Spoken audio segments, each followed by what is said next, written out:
시편 1편 1절에서 3절 말씀 본문 모니터에 나와 있으니까 같이 함께 읽도록 하겠습니다.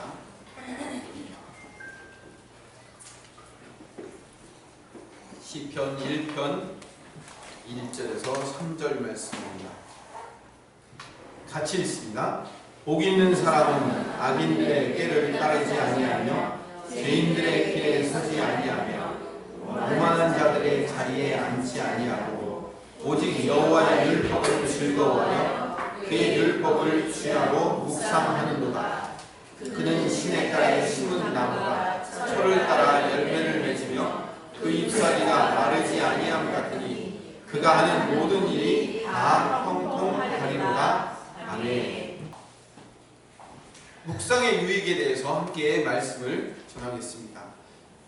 우리가 오늘 읽은 시편 1편 말씀은요, 시편이 150편으로 되어 있는데 이 150편 말씀의 서론격입니다.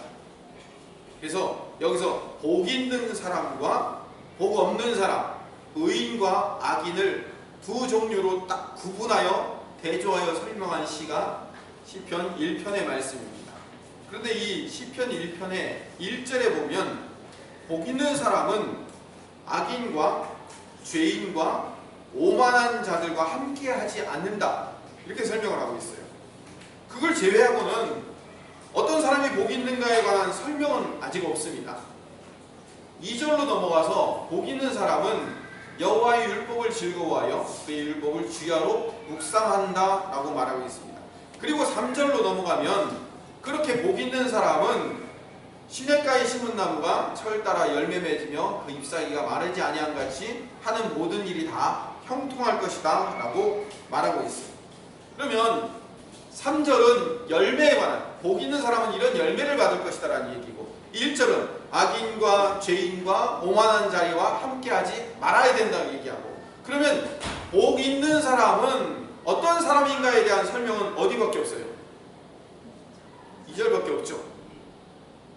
잘 따라오고 계세요? 네, 잘 따라오고 계세요? 시작한 지 2분도 안 됐는데 벌써 눈이 풀리면 어떻게 주님한테 직접 들을래요? 그래서 2절 말씀이 복 있는 사람이 어떤 사람인가에 대한 실천사항이 나와 있어요. 다시 한번 읽어볼까요? 시작! 오직 여호와의 율법을 즐거워하여 그의 율법을 주야로 묵상하는 거다. 시편 1편에 복 있는 사람은 율법을 묵상하는 사람이라고 얘기하고 있어요. 그럼 여러분은 성경이 하나님의 말씀이심을 믿습니까? 아멘. 이 말씀이 내 삶에 적용되면 그대로 이루어진다는 사실을 믿습니까? 아멘. 말로만. 그러면 성경에 분명히 복 있는 사람은 어떤 사람이라고요? 여호와의 율법을 주야로 묵상하면 어떻게 된다고요? 3절에 하는 모든 일이, 자, 복 받은 사람 되고 싶어요? 네. 아멘. 별로? 뭐 복 받나 안 받나, 결국 나는 예수님만으로 충분하니까 복 안 받아도 되죠? 받아야죠. 받아야 되죠. 형통하고 싶은 사람, 저요. 예. 복 받고 싶고 형통하고 싶으면 어떻게 하라고요? 묵상. 예, 주의 말씀을 주야로 묵상하라고 얘기했어요. 자, 그러면 내가 복 있는 사람이라고 생각하면 율법을 주야로 묵상하는 거 있습니까? 대답은 안 해도 돼요. 제가 질문 드릴게요. 속으로만 대답을 해보세요. 그러면 반대로 내가 복 없는 사람이라고 생각하면 율법의 말씀을 주야로 묵상을 안 하거나 아니면 잘못 묵상하고 있을 가능성이 크다는 사실을 오늘 여러분들이 제 말씀을 통해서 깨달아야 돼요. 여러분, 정말로 성경이 나에게 주신 말씀이 하나님의 말씀이며 그 말씀대로 실천하면 복 준다는 사실을 여러분이 정말 믿는다면, 그 사실에 대해서 정말 아멘하고 있다면 여러분 그대로 해봐야죠. 해보고 나서 했는데 안 되던데요? 라고 말하는 것과 안 한 다음에 아이고 그런 거 몰라요 라는 사람하고는 전혀 다르잖아요. 여러분, 일주일에 한 번 오셔서 제가 묵상한 말씀을 여러분들에게 나눠드립니다. 즉 제가 일주일 동안 이 말씀을 씹어서 소화시킬 필요가 없이 거의 죽이 되도록 차근차근 씹어서 여러분들에게 드리는 거예요. 그럼 여러분들은 그 말씀을 먹고 일주일을 또 살게 되는 겁니다. 주간그릇 먹고 사시는 거예요. 그러면서 살찌는 거 보면 이해가 안 됩니다.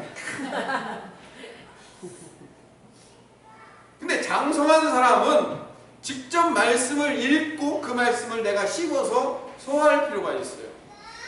히브리서 5장 12절에서 14절 말씀 읽어볼까요? 시작. 때가 오래되었으므로 너희가 마땅히 너희가 다시 하나님의 말씀에 초호에 대하여 누구에게서 가르침을 받으라 하셨으니 단단한 음식은 못 먹고 젖이나 먹어야 할 자가 되었도다. 이는 젖을 먹는 자마다 어린아이니 이 말씀에 감하지 못한 자요. 단단한 음식은 장성한 자의 것이니 그들은 지각을 사용함으로 연단자마다 선악을 분별하는 자들이라. 장성한 자가 되려면요, 영양분을 충분히 공급받아야 돼요. 애들이 잘하려면 어떻게 해야 돼요? 젖 먹고 젖 띄고 이유식 먹는다고 애들이 잘하는 게 아니고요, 지가 밥을 자기가 씹어서 먹고 그래야 아이가 쑥쑥 자라나게 됩니다. 아이가 자라나려면 가장 좋은 것은요, 밥 잘 먹고 푹 자고 그래야 아이가 잘 자라나는 거예요. 여러분, 요즘은요 시리얼이 좋아서요 저 비타민도 주사로 맞아요. 그리고 뭐 마늘 주사도 있고 뭐 홍삼 주사도 있고, 그 마늘 홍삼 안 먹고 그냥 주사로 맞아도 되더래요. 주사 맞고 비타민, 영양제는 또 왜 이렇게 많은지요? 별의별 영양제, 영양식품 많잖아요. 그거 한 바가지씩 먹는다고 해도요, 여러분 비타민 주사 맞고 영양제품 한 사발 먹는다고 아이가 자라고 성장해요? 그것은 성장을 어떻게 하는 거예요? 도와주는 거지, 그 비타민이나 영양제가 성장하게 만들어주진 않아요. 아이가 성장하려면 하루 세끼 밥 반찬 잘 먹고 골고루 씹어서 먹고 자라야, 먹어야 그것이 성장한단 말이에요. 또 아무리 많이 먹어도요 그 영양분을 위에서 소화를 시키고 장에서 흡수를 하지 못하면 자랄 수가 없어요. 먹은 게 힘이 안 된다니까요. 살과 피가 안 돼요. 왜냐면 소화 흡수의 기능에 문제가 있기 때문에 그래요.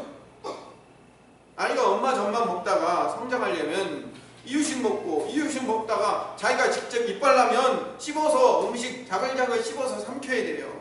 튼튼한 이를 가지고 씹어서 음식물을 마구마구 먹어야지 그때부터 아이가 쑥쑥 자라는 거예요. 오늘 여호와의 말씀을 묵상하라고 했을 때 이 묵상하다라는 단어는요, 여러분 성경으로 시편 펴신 분들, 성경으로 펴신 분들 1편 2절을 한번 보세요. 2절에 묵상하라는 말 앞에 번호가 1이라고 쓰여 있죠.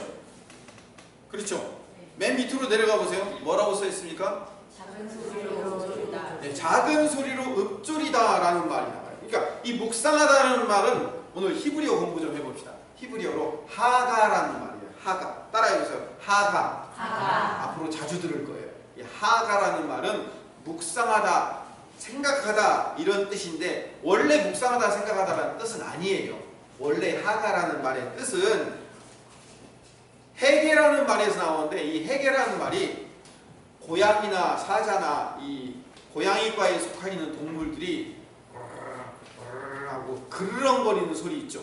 그 소리가 해계예요.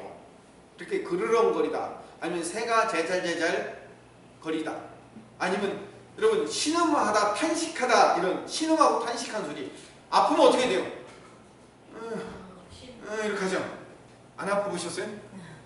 아프면 그렇게 하잖아요. 정말 아프면 하잖아요. 그렇게 앓는 소리, 이게 뭐예요? 해계예요. 그 해계, 앓는 소리, 아니면 동물이 그르렁거리는 소리, 신음이나 탄식 소리, 새가 제작거리는 소리, 이런 소리가 원래 해계인데, 이 해계라는 제잘거리는 소리에서 하가라는 말이 나와요. 그러니까 이 하가는 중얼거리다라는 뜻이에요. 원래 중얼거리다는 뜻이에요. 하가는 중얼거리다. 근데 이 중얼거리다라는 뜻인데, 이 말이 뭘로 변화되냐면 생각하다, 묵상하다는 말로 바뀐 거예요.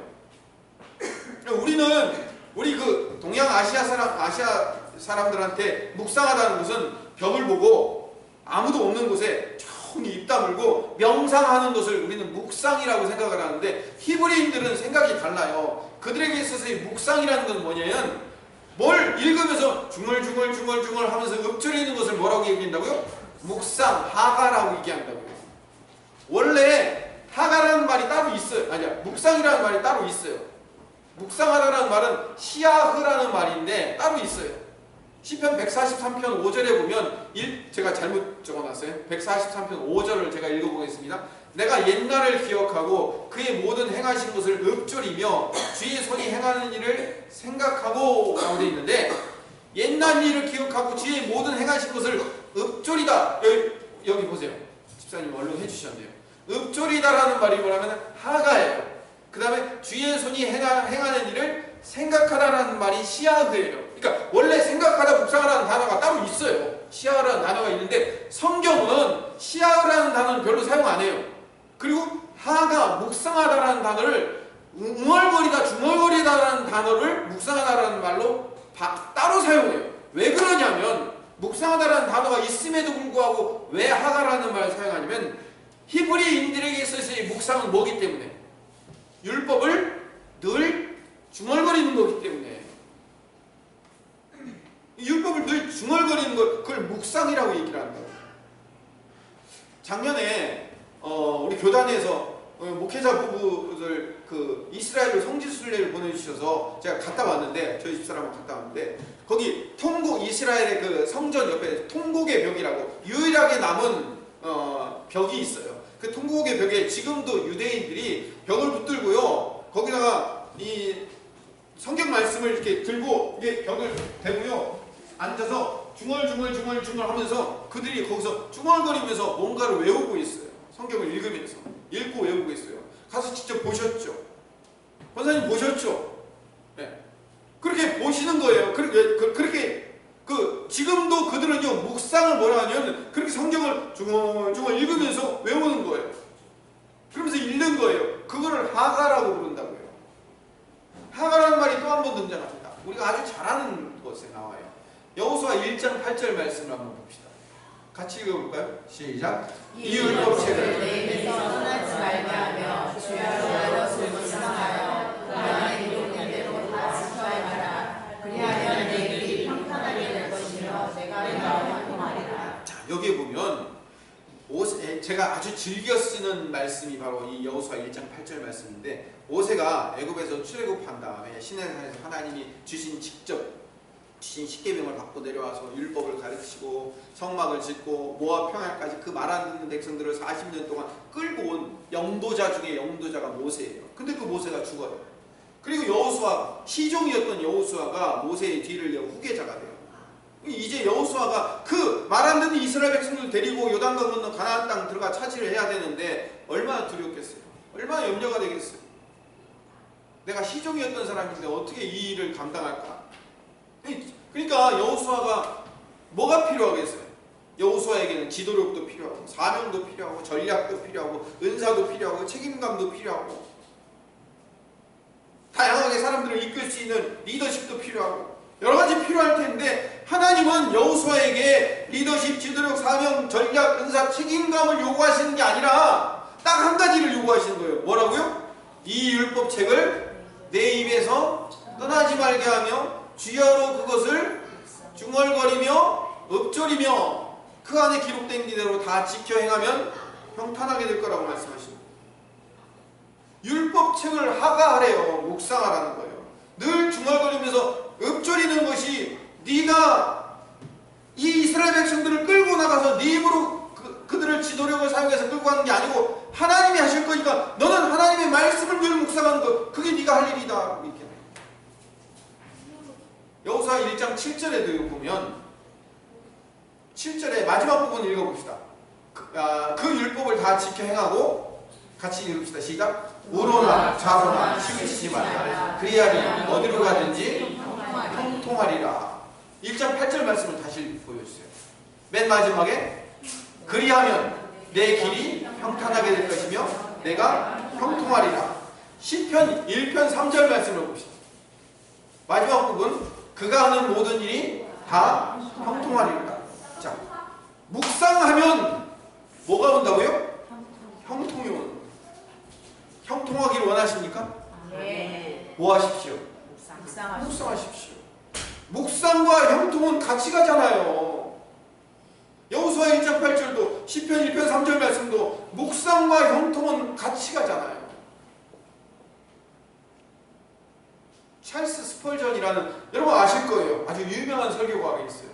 그 찰스 스펄전 목사님이 즐겨 인용했던 그 청교도 시대의 목사님이 누구냐면 토마스 왓슨이라는 목사님이에요. 17세기 1600년대 사람인데 그분이 쓴 책이 요즘 출판됐어요.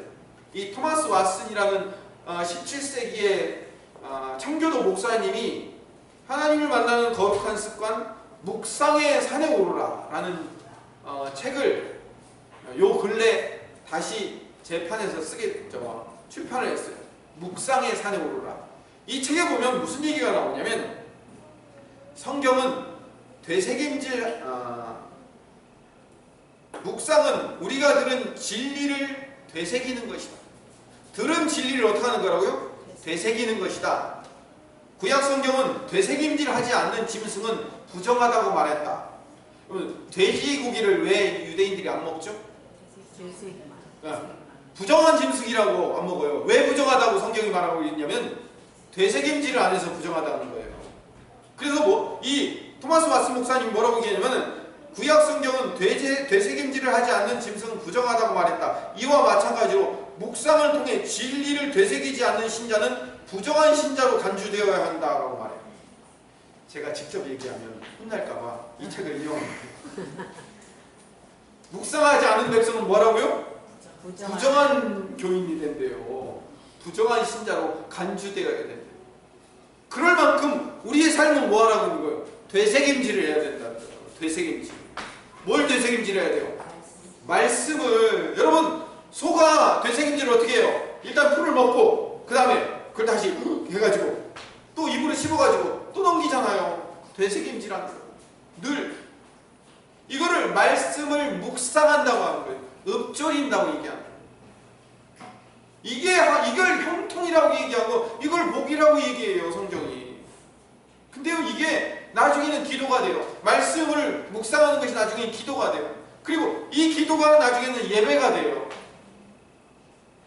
유대인들에게 있어서 이 말씀을 묵상하면서 하나님 앞에 말씀을 계속 묵상하는 것은 그들에게 있어서 기도예요. 그들에게 있어서 이거는 개인 예배라고요. 예루살렘 통곡의 벽 앞에서 유대인들이 지금도 토라를 펴놓고 또는 그 외웠던 말씀을 중얼거리면서 묵상하는 게 그들의 개인 예배라고 말이에요. 여러분, 말씀의 힘으로 살아가고 계십니까? 그 말씀을 심어 소화시켜서 그것이 여러분의 내면에 힘을 주어 그 말씀의 힘으로 살아가고 계시냐고요? 아니면 일주일에 한 번 먹는 죽으로 연명하고 계십니까? 저요, 장사할 때, 일할 때, 차 갈 때 설교 말씀 많이 듣거든요. 여러분들이 좋아하는 목사님 설교 말씀 듣는 게 다가 아니에요. 그거는 그 목사님들이 씹은 말씀을 먹는 죽이에요. 여러분들이 직접 말씀을 읽고 그 말씀을 여러분의 것으로 소화해낸 훈련들을 하시냐 이거죠.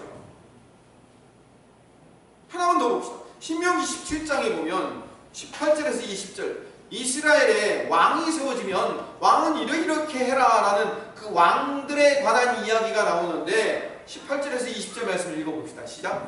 그가 왕위에 오르거든 이 율법서의 등사본을 레위 사람 제사장 앞에서 책에 기록하여 평생에 자기 어깨를 보이고 그의 하나님 여호와를 경외하기를 모르며 이 율법의 모든 말과 이 규례를 지켜 행할 것이다. 그리하면 그의 마음이 그의 문제에 교만하지 아니하고 이 명령에서 떠나 좌로나 우로나 치우치지 아니하니 이스라엘에서 그와 그의 자손이 왕위에 있는 날이 장수하리라. 18절을 다시 보면 어떻게 알아요? 왕위에 오르거든 이 율법책의 등사본. 등사본이라는 얘기는 옛날에도 이렇게 등사해가지고 밀어가지고 책을 만드는 거 아니에요? 어떻게 했어요?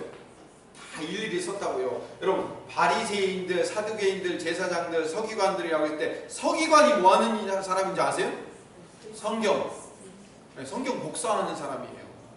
성경 놓고 또 성경을 또 베껴서 복사하는 사람 서기관이에요. 그 사람들이 일일이 다 만들어 놓은 그 성경을 하나 다시 만들어 가지고 제사장 앞에서 그 책을 딱 기록해내서 그걸 늘 읽으래요. 왕이 해야 될 일이 뭐예요? 백성들을 가르치고 어떻게 잘 통치하고 군사를 어떻게 하며 백성들을 어떻게 통치하며 관리하며 세금을 어떻게 얻으며, 그게 중요한 게 아니고 뭐 하라고요? 율법책을 늘 읽으래요. 그럼 어떻게 된다고? 20절에 좌우로나 우로나 치우치지 아니하고 이스라엘 중에서 그와 그의 자손이 왕위에 있는 날이 장구하리라. 형통이라는 단어가 없을 뿐이지 20절의 말씀을 한 단어로 뭉쳐놓으면 뭐가 되는 거예요? 형통이 되는 거예요. 네가 율법책을 등사하여 그걸 늘 읽고 있으면 네 삶이 형통할 것이다 라고 얘기를 하는 거예요. 여러분, 묵상과 형통은 늘 어떻게 된다고요? 같이 간다고요.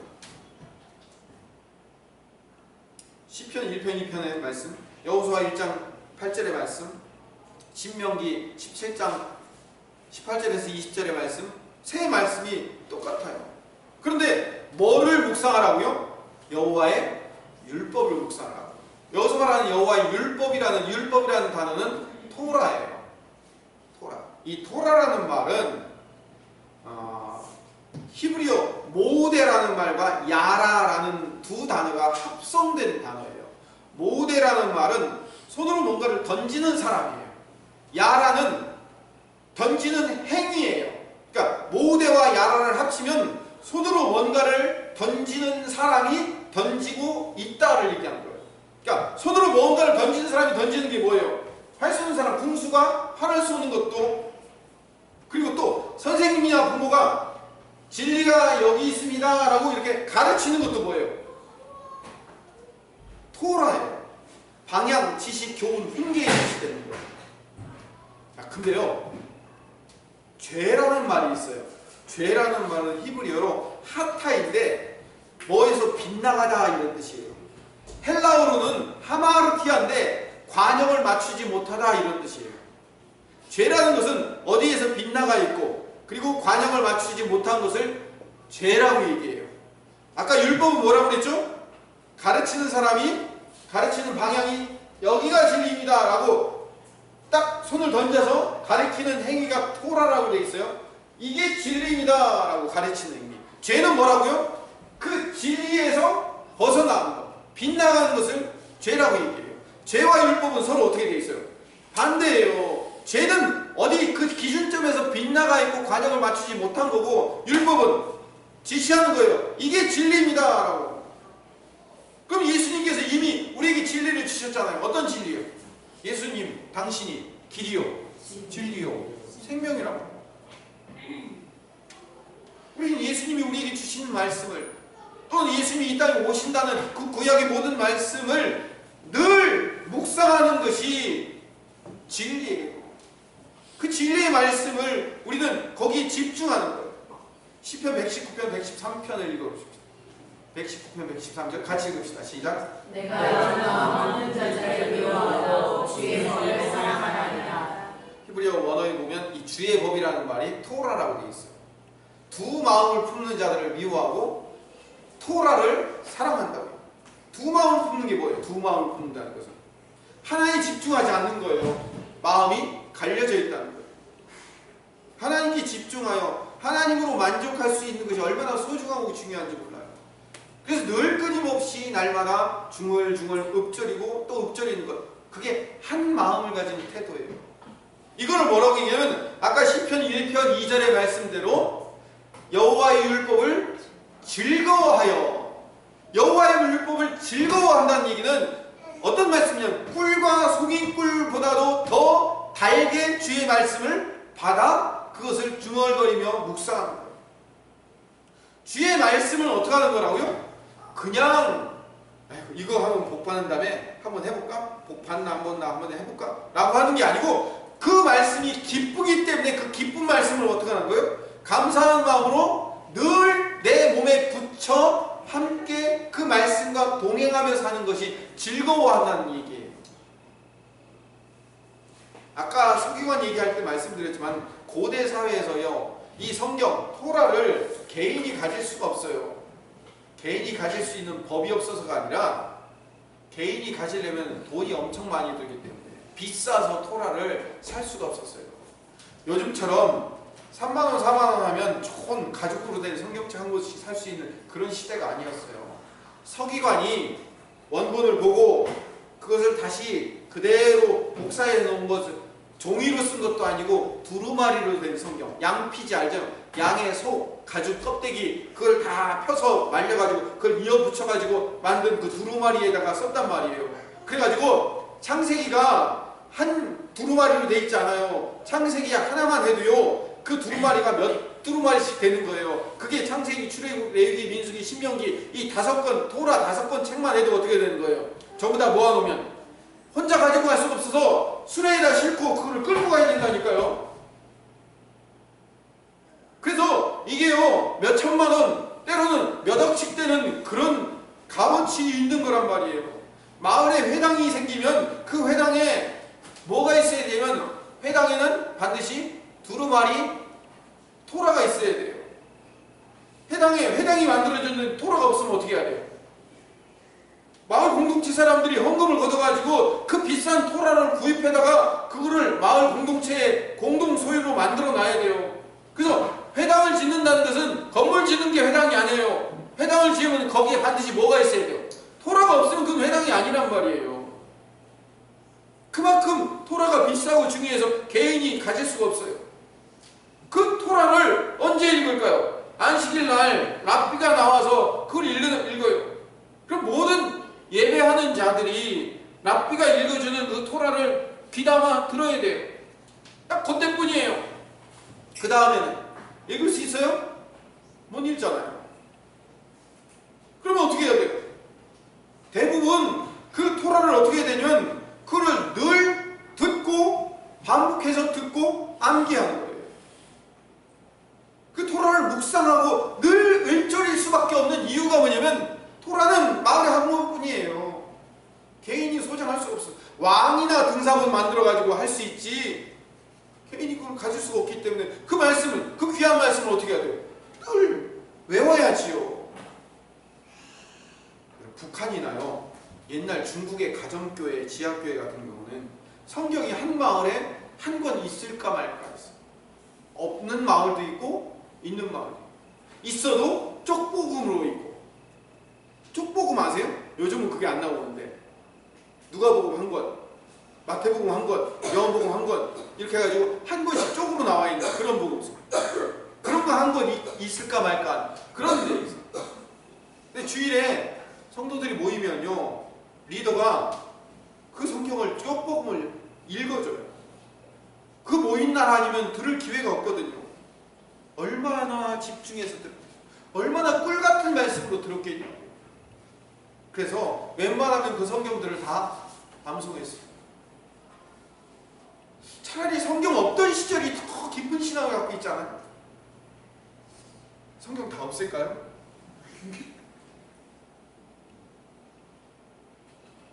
군대 간 아들에게 편지가 왔어요.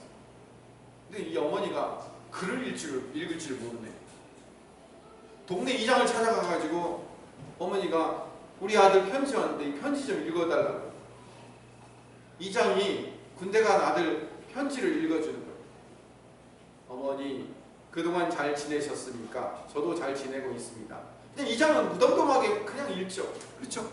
근데 듣는 어머니는 그 듣는 이야기가 뭐예요? 누구의 목소리를 들릴까요? 아들의 목소리죠. 어머니 그동안 잘 지내셨어요. 그 한마디에 벌써 눈물이 뚝뚝 떨어져요. 내 사랑하는 아들이 쓴 편지 얼마나 기가 막혀요. 그래서요 글을 아는 사람만 나타나면 이 편지를 읽어달라고 그러는 거예요.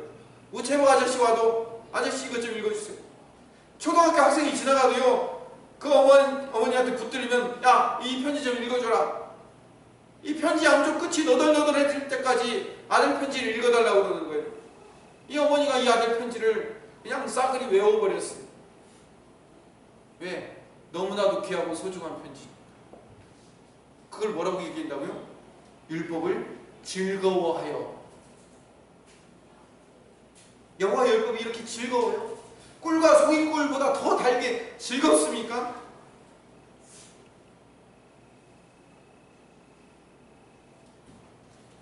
하나님의 말씀을 반복하여 읽다 보면 그게 외워지고요. 그걸 암송하면 내 마음에 그것이 묵상으로 바뀌게 돼요. 이걸 예배라고 해요. 시편 88편 1절 말씀을 읽어봅시다. 같이 읽읍시다. 시작. 여호와 내 구원의 하나님이여 내가 주야로 주 앞에서 부르짖었사오니. 기도에 대한 내용이에요. 갑자기 말씀 얘기하다가 이제 기도 얘기가 나왔어요. 근데 기도도 어떻게 해야 되는 거예요? 내 구원의 하나님이여 내가 주야로. 주야로가 뭐예요? 밤낮으로 늘 항상 하나님 앞에 부르짖는 거예요. 아까 시편 1편 2절 말씀에서도 주야로 말씀을 묵상하고 여호수아 1장 8절 말씀도 주야로 말씀을 묵상하고 근데 기도도 어떻게 해야 된다고요? 주야로 부르짖는 거예요. 우리는 늘 날마다 쉬지 않고 매일매일 끊임없이 주님 앞에 두 마음을 두지 않고 한 마음으로 하나님 앞에 말씀을 늘 묵상하고 중얼거리며 읊조리며 그 말씀에 집중하는 삶이 필요한 거예요. 개인의 예배가 필요하다고요. 날마다 예배가 필요한 거예요. 제가 여러분 표정을 보면 아 오늘 설교 그럼 묵상을 하는 것보다 근데 나는 안 할 거야. 너만 하세요. 여러분 아니에요. 우리 묵상해봐야 돼요. 묵상해야 돼요. 나 바빠요. 아니 바쁜 사람이 묵상할 수 있어요. 바쁜 사람이 묵상할 수 있다니까요. 여러분 일 때문에 바쁘십니까? 장사하느라고 바쁘십니까? 그럼 하루에 한 절이라도 그 한 절 말씀을 여러분 계속 묵상을 하세요. 여호와는 나의 목자시니 내게 부족함이 없으리로다. 여호와는 나의 목자시니 내게 부족함이 없으리로다. 여러분 시편 23편 1절 말씀을 그냥 한 절 말씀을 가지고 묵상하는 거예요. 그냥 늘 줄줄줄줄 외우는 거예요. 여호와는 나의 목자시니. 하나님이 여러분의 목자 맞습니까? 네. 여호와는 나의 목자시니. 정말 목자 맞냐고요? 그분이 내 삶에 있으면 부족함 없습니까? 부족함 없습니까? 묵상해봐야 돼요. 그가 나를 푸른 초장으로 쉴만한 물가로 인도하시는도다. 그 말씀을 2절을 화요일날 묵상하면서 아 하나님이 나를 푸른 초장으로 인도하시는 분, 쉴만한 물가로 인도하시는 분이 맞구나. 하나님 내 인생을 그렇게 푸른 초장으로 쉴만한 물가로 인도해 주시옵소서라고 여러분 말씀이 어떻게 되는 거예요? 기도가 되잖아요. 그것이 여러분의 예배가 되잖아요. 하루 종일 여러분 예배할 수 있잖아요. 그럼 닦으면서 장사하면서 운전하면서 일하면서 늘 묵상할 수 있잖아요. 화장실 가서도 묵상할 수 있고 어디서나 여러분들은 묵상할 수 있잖아요.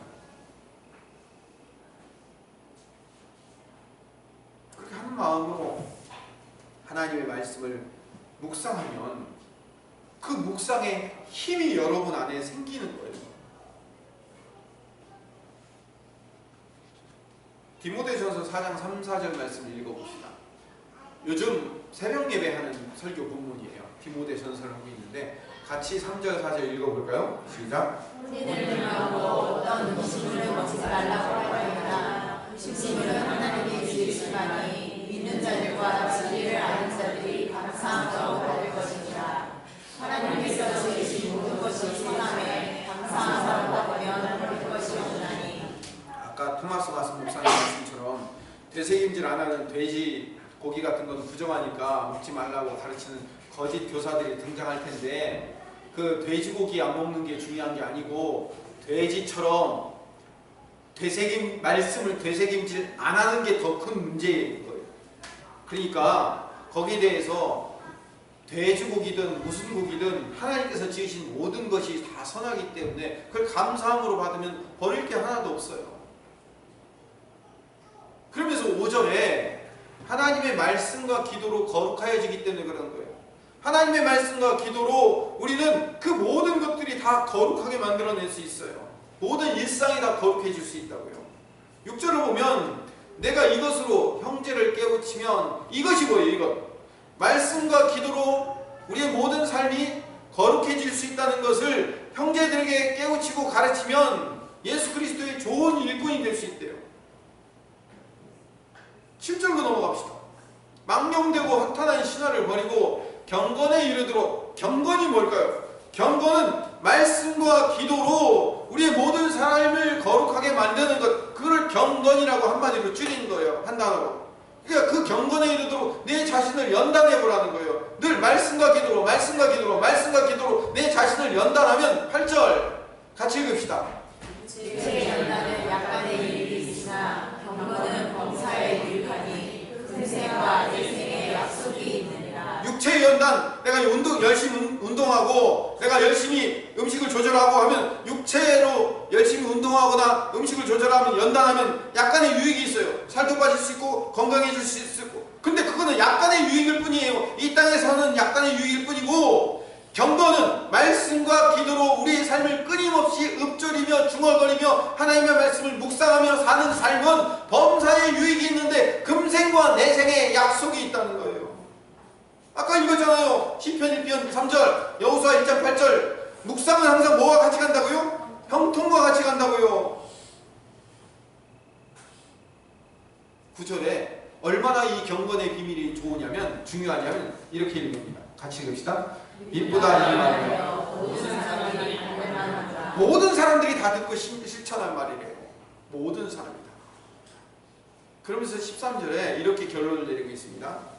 같이 읽읍시다. 내가 이를 때까지 읽는 것과 제가 다시 읽어드릴게요. 내가 이럴 때까지 성경을 읽는 것과 성경을 읽도록 권하는 것과 성경을 읽도록 권하는 일을 가르치는 것에 전념하라. 바울이 디모데에게 그걸 요구하고 있어요. 여러분, 말씀을 묵상해 봅시다. 하가해 보세요. 한 절도 좋으니까 그 한 절의 말씀을 하루 종일 내 마음 가운데 그것을 묵상하고 사는 거예요. 여러분, 훈련이 안 돼 있어서 그래요. 훈련이 안 돼 있어서. 제가 큐티를 20년째 하고 있는데요. 20년을 훈련해도 안 돼요. 안 될 때는 잘 안 된단 말이에요. 근데 여러분, 20년 한 사람도 잘 안 되는데, 자, 내일부터 당장 해야지. 그러면서 하루 종일 묵상해야지. 묵상 말씀 읽어놓고, 아침에 묵상 말씀 읽어놓고, 저녁 때 하루 종일 기억이 안 났어요. 내가 묵상을 하는지 안 하는지도 몰랐어요. 그리고 저녁 때 와가지고 내가 뭐 이렇게 해갖고 되겠어? 아침에 생각했는데 저녁이 하루 종일 기억 안 나고, 저녁에 집에 들어가서는 생각나고. 처음이니까 그렇죠. 처음에 하루 이틀 하면서 무슨 20년 한 사람하고 똑같이 하려고 그래요. 묵상은 처음부터 되는 게 아니에요. 쉽지 않아요. 근데 이것이 삶 가운데 녹아들기 시작하면 여러분의 인생과 여러분의 삶의 형통의 삶으로 변화할 것을 믿습니다. 왜 제가 이렇게 강조하고 제가 자신 있게 가르치는지 아세요? 제 얘기가 아니고 성경의 얘기가 있기 때문에. 주야로 말씀을 묵상하는 것은요, 기도예요. 주야로 말씀을 묵상하는 것은 예배가 될 수 있어요. 다음 주에 한 주 더 말씀을 묵상하는 것이 왜 우리 삶의 기도이며 예배일 수밖에 없는가를 한 번 더 말씀을 드릴게요. 우리 내일부터 경건에 이르도록 그 말씀을 묵상하는, 그것을 읊조리는 일에 동참하여 함께 집중해 보시기를 간절히 소망합니다. 기도하겠습니다. 사랑이 많으신 하나님, 하나님의 말씀을 묵상하여 그 말씀에 집중할 때 하나님, 우리의 삶이 형통하며 우리 삶이 하나님의 말씀으로 가까워지며 하나님의 우리에게 주신 놀라운 뜻과 계획을 발견할 수 있다는 사실을 깨닫는 하나님의 백성 되게 하여 주시옵소서. 예수님 이름으로 기도드립니다. 아멘.